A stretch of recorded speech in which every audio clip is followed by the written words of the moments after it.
Hey everybody, Gracie Cortez here, and I'm here to talk to you about hypoadrenocorticism, or Addison's disease for short. Now, if you've never heard of it, don't worry, because I hadn't either until I started working with animals. But basically what it is a condition that affects the adrenal glands in our animals and the hormones that they produce. Now, the center of the gland is called the medulla, and on the outside of that is called the cortex. And so Addison's disease affects the hormones produced by the cortex. Those hormones are called corticosteroids, which help the animals physiologically adapt to stress in the body. So the two hormones that we're going to focus on are cortisol and aldosterone. Cortisol is a steroid hormone that is produced and released when the body is stressed. Aldosterone is a hormone that regulates blood pressure by managing levels of sodium and potassium in the blood. Alrighty, so this picture is just a really broken down version into what we're talking about with those hormones. So on the left hand side, for instance, it goes into the pathway of cortisol. And so as you can see, starting at the top, we go from the hypothalamus to the pituitary, from the pituitary to the adrenal glands, and then the adrenal glands, the outside cortex part, it's going to release that cortisol into the blood. Now on the right hand side, you can see the adrenal glands near the bottom. They're releasing the aldosterone to the kidneys, which, like we said before, that is focused on the sodium and potassium levels, which, your kidneys are regulating, and they're also helping to regulate that blood pressure in your body.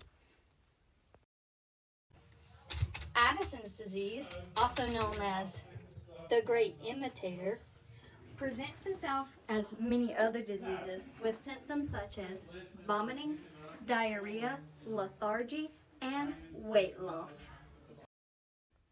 Now, as you can see from this picture, there are so many different symptoms that can come from a dog having Addison's disease, but they all look like something else when you first glance at a dog.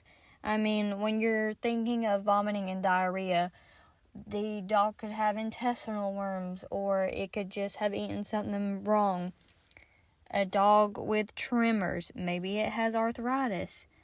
I mean, the list goes on and on. So at first glance, we don't think of these things. We don't think of Addison's. We think of all the basics that we've been programmed to learn. And so the biggest thing is getting out of that and saying, okay, is this dog constantly being brought in with something that we have no set answer for, that maybe it could be an underlying issue that we can test for.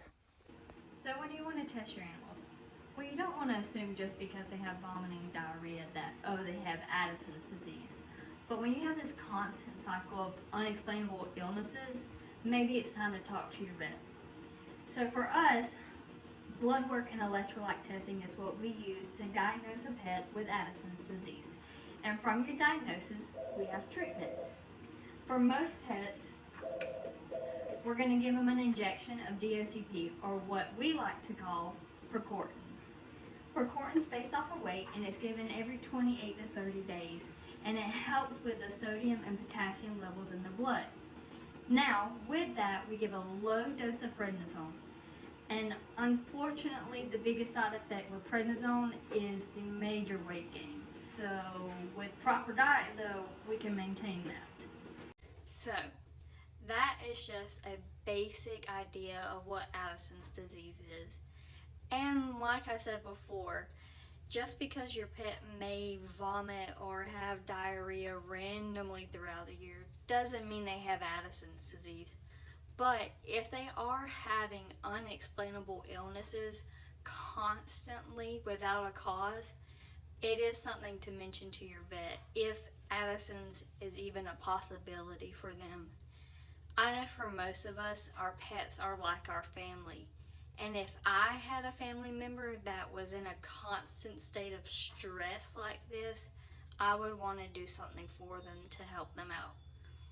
So, thanks for coming with me to learn about Addison's disease.